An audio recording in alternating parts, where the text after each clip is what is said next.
भूमि सम्बन्धी केही निर्णयहरू भएको रहेछ, भूमि यथार्थी सम्बन्धी केही निर्णयहरू भएको छ। अब तपाईँ पनि भन्नुहोस्, मध्य प्रदेशमा चाहिँ भूमिहीनको सङ्ख्या कति रहेका छन्? भूमि विधेयकमा भूमिहीन कति छ मध्य प्रदेशमा? होइन, तपाईँ मध्य प्रदेशको मात्रै होइन, मैले देशभरिकै कुरा हामीले गर्छौँ।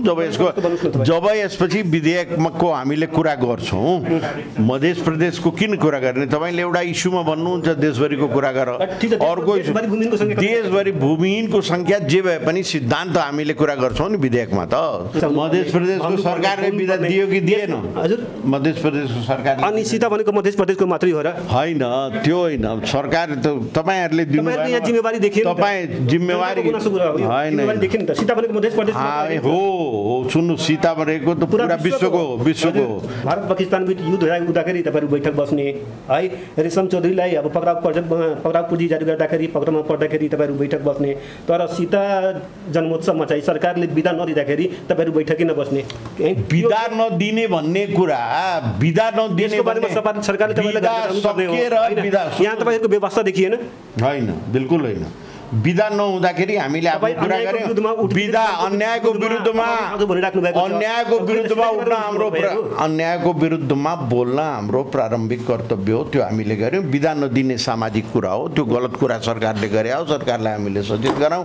मान्ने नमान्ने सरकारको कुरा हो, किनभने सरकारमा हामी प्राइम फ्याक्टर होइन। हामीले नै त्यो सम्बन्धित मन्त्रालयको अधिकार क्षेत्रको कुरा हो। सम्बन्धित मन्त्रालयले सीता जयन्तीमा विधा किन काट्यो, कसरी गर्यो भन्ने कुरा त्यो सरकारको कुरा हो। तर हामीले आफ्नो आवाज पुर्यायौँ। उहाँहरूले अर्को वर्षदेखि हामीले यसलाई विचार गर्छौँ भन्ने सहानुभूतिपूर्वक यसबारेमा विचार गर्छौँ, छलफल गर्छौँ र त्यस अनुरूप गर्छौँ भनेर भन्नुभएको छ। मोर्चामा कतिवटा दल छ र कति दल आजसम्म सहभागी भएर?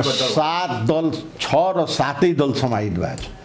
शीर्ष नेताहरू 2 दल बाहेक सबै शीर्ष नेताहरू छन्। 2 दलका शीर्ष नेताहरू राजधानीमा नभएर हो कि अथवा आउन नचाहेर हो? होइन, आउन नचाहेर त अब उहाँहरूको जुन भनाइ आयो, उहाँहरू नभएर आउन नचाहेर किन हुन्छ?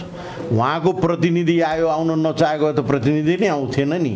उहाँहरू आउन चाहेरै प्रतिनिधि आएछ। उहाँहरू उपस्थित हुन नसकेर आज उहाँहरू राजधानीमा हामीलाई जानकारी त्यही दिनुभयो, हामी राजधानीमा छैनौँ, त्यसैले फलानुलाई वरिष्ठ मान्छेलाई उहाँहरूले पठाउनु। थ्रेसहोल्डबाट बच्नको लागि अहिले यो 7 दलीय गठबन्धन भएको रहेछ भन्ने कुराहरू आइरहेको छ। थ्रेसहोल्डको कुरा त यो निर्वाचन आयोगको एकजना संवैधानिक आयोगको अध्यक्षले उहाँले ल्याएको कुरा हो। यो त बाहिर कुनै अफिसियल पेपर त आएको छैन नि थ्रेसहोल्डको। प्रधानमन्त्रीजीले भन्नुहुन्छ थ्रेसहोल्डको बारेमा हाम्रो अफिसियल स्टेटस केही छैन, त्यो निर्वाचन आयोगको आफ्नो निजी विचार हो जुन उहाँले सार्वजनिक गर्नुभयो। त्यस्तो सरकारले त्यस्तो कुनै थ्रेसहोल्ड सम्बन्धी कुरा ल्याउन निर्णय गरेकै छैन भनेर प्रधानमन्त्रीजीसँग हामीले भेट्दा उहाँले आजभन्दा अगाडि त्यो कुरा जब निस्किया थियो, बाहिर आएको थियो, त्यही बेलामा उहाँले भन्नुभयो यो हाम्रो धारणा होइन, सरकारको धारणा होइन, गठबन्धनको धारणा होइन, यो निर्वाचन आयोगको एकजना व्यक्तिले के आधारमा ल्याउनु हो त्यो उहाँलाई थाहा छ। त्यसमा हाम्रो न समर्थन छ न त्यो हाम्रो राय हो भन्ने कुरा प्रधानमन्त्रीले भनेपछि हामी त्यसको पछाडि लाग्न उपयुक्त पनि हुँदैन।